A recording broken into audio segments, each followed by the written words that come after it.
Assalamualaikum warahmatullahi wabarakatuh. Lanjut lagi di alur cerita buku harian seorang istri untuk bocoran malam ini 23 Juli 2022 hanya di SCTV 1 untuk semua. Di episode selanjutnya Pak Nopal sudah ada penjelasan dari Pak Fajar. Dia juga langsung pergi dari hadapannya Pak Fajar. Lalu Pak Fajar juga dia sangat kaget setelah Pak Nopal dia pergi. Dia juga ngomong dalam hatinya, ini gawat, pasti sangka Pak Nopal adalah dewa yang telah membunuh Bu Diana, kata batinnya Pak Fajar. Lalu di sisi lain si Tony dia langsung mengirimkan video waktu dia ngerekam Pak Fajar sama Pak Nopal lagi ngobrol kepada si Nurus Tunjung si Tangkurak Parabuana. Lalu si Parabuana juga lagi di ruang tamu, dia lagi memegang dan membaca buku hariannya Nana yang dicuri oleh dirinya. Tiba-tiba dia menerima video dari si Tony.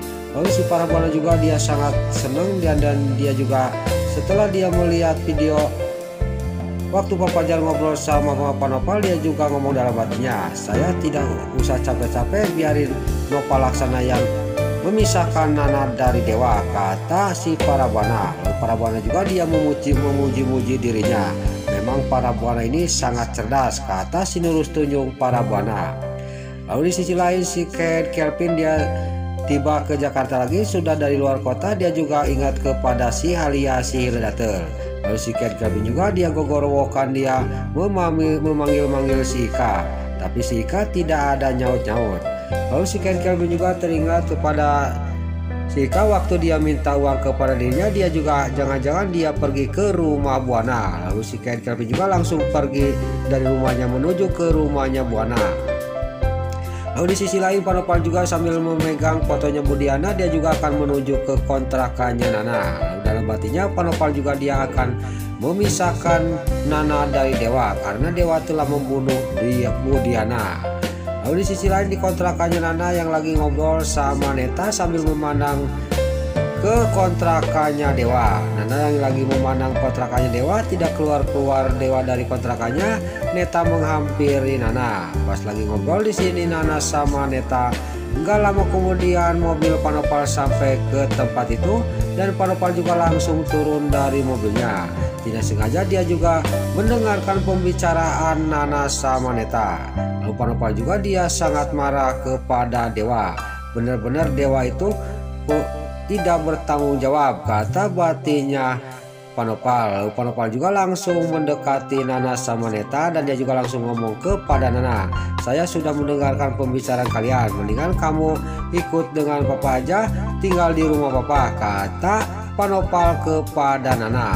Lalu Pak Nopal sudah ngomong kayak gitu kepada Nana. Nana ngomong kepada Pak Nopal, saya tidak akan pergi dari sini Pak Nopal, karena Mas Dewa pasti tidak akan lama marahnya, kata Nana kepada Pak Nopal. Saya terima kasih kepada Pak Nopal, kata Nana ngomong kepada Pak Nopal. Lalu Pak Nopal juga di sini dia ngomong kepada Nana, ya udah kalau gitu kalau ada apa-apa kamu cepat telepon saya, kata Pak Nopal kepada Nana. Singkat cerita Pak Nopal juga dia pergi dari hadapannya Nana. Lalu Pak Nopal juga pas dia udah di dekat mobilnya, dia juga menengok lagi kepada Nana. Dia juga ngomong dalam hatinya, saya harus mencari cara untuk memisahkan Nana dari dewa, kata batinnya Pak Nopal sambil dia juga langsung masuk ke mobilnya. Lalu di sisi lain dewa yang sakitnya tambah parah, dia baru bangun dari tidurnya. Dia juga pas bangun dia teringat sama Nana, dia akan melihatin Nana dari pintu kaca kontrakannya. Dia juga tiba-tiba kepalanya pusing.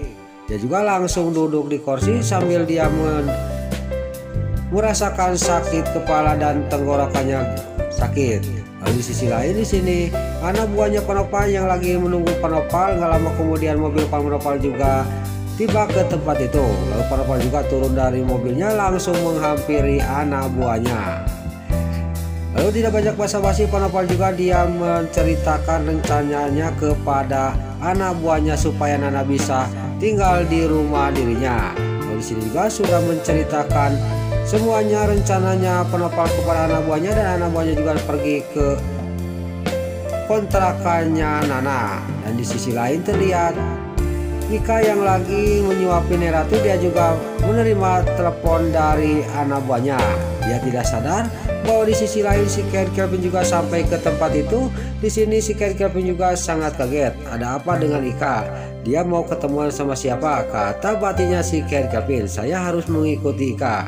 Benar kata si Alia, memang Ika itu bukan orang sembarangan, dia sangat licik, kata batinnya si Kelvin. Lalu sini Ika juga udah dia nyalin bajunya, dia juga langsung pergi dari rumahnya Neratu. Pas di pintu gerbang gak lama kemudian datanglah ojek online. Lalu si Kelvin juga dia melihat Ika naik ojek, dia juga langsung masuk ke mobil dan mengikuti motor yang ditumpangin oleh Ika. Lalu si Kelvin juga dia dalam batin, saya jangan sampai tinggal kehilangan jejak, kata batinnya si Kelvin. Singkat cerita, Ika juga sampailah ke kontrakan temannya, yaitu ke markas temannya, dan dia juga masih belum sadar bahwa di sisi lain si Kelvin terus mengikuti dirinya. Lalu si Kelvin juga langsung turun dari mobilnya dan dia juga langsung mendekati kontrakan markas temannya si Ika. Pas dia sampai ke markas temannya si Ika, dia juga sangat kaget pas melihat ke dalam. Dia sangat kagetnya yaitu adalah temannya Ika waktu mencuri perhiasan waktu di pamerannya Fajar. Di sini juga si Kelvin juga sangat kaget. Lalu si Kelvin pas dia lagi bengong dan kaget bahwa Ika ada hubungannya sama orang yang telah mencuri perhiasan waktu di pamerannya Pak Fajar, tiba-tiba si Alia Seattle dia keluar dari kontrakannya. Lalu si Kelvin juga sangat kaget melihat ada si Alia Seattle di tempat itu dan juga dia senang. Lalu dia juga langsung membekuk si Alia Seattle dari belakang dan dibawa ke dalam kontrakannya si Alia.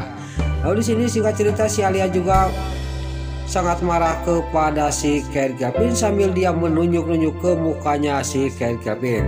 Terjadilah cekcok antara si Kelvin sama si Alia Seattle. Si Alia nyangka bahwa si Kelvin telah mengikuti dirinya dan si Kelvin juga dia menceritakan semuanya kepada si Alia Seattle. Lalu si Kelvin juga dia ngomong kepada si Alia, dia mengajak lagi dia tinggal di rumahnya. Beri saya kesempatan satu kali lagi untuk menebus kesalahan saya, kata si Kelvin. Lalu si Alia juga ngomong kepada si Kelvin, saya mau tinggal di rumah kamu, tapi ada satu syarat, kata si Alia. Berapa syaratnya saya akan penuhi, kata si Kelvin. Kamu harus penjarakan Ika, kata si Alia Seattle kepada si Kelvin. Lalu pas si Alia ngomong suruh penjarakan Ika, dia juga langsung si Kelvin ngajedok, tidak bisa ngomong. Lalu si Alia juga dia ngomong lagi kepada si Kelvin, kamu pasti tidak bisa untuk menjarakan si Ika. Kalau kamu bisa menjarakan si Ika, saya akan tinggal lagi di rumah kamu, kata si Alia Seattle kepada si Kelvin. Lalu dalam batinnya si Kelvin dia ngomong, apakah saya harus melaksanakan syaratnya si Alia Seattle, kata si Kelvin dalam batinnya. Nah, itulah alur cerita buku harian seorang istri untuk episode malam ini 23 Juli 2022 hanya di SCTP 1 untuk semua.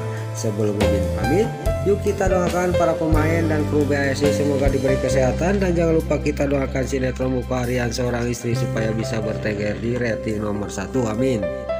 Dan juga sebelum Mimin pamit, bagi dulur, mama, tante-tante, bunda-bunda dimanapun anda berada yang baru bergabung dengan channel ini, jangan lupa tekan tombol like, komennya, dan subscribe-nya, dan jangan lupa nyalakan lonceng notifikasinya juga ya guys.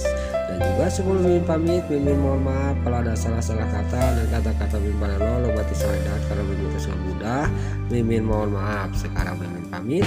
Wassalamualaikum warahmatullahi wabarakatuh. Salam sehat selalu dimanapun anda berada. Terima kasih.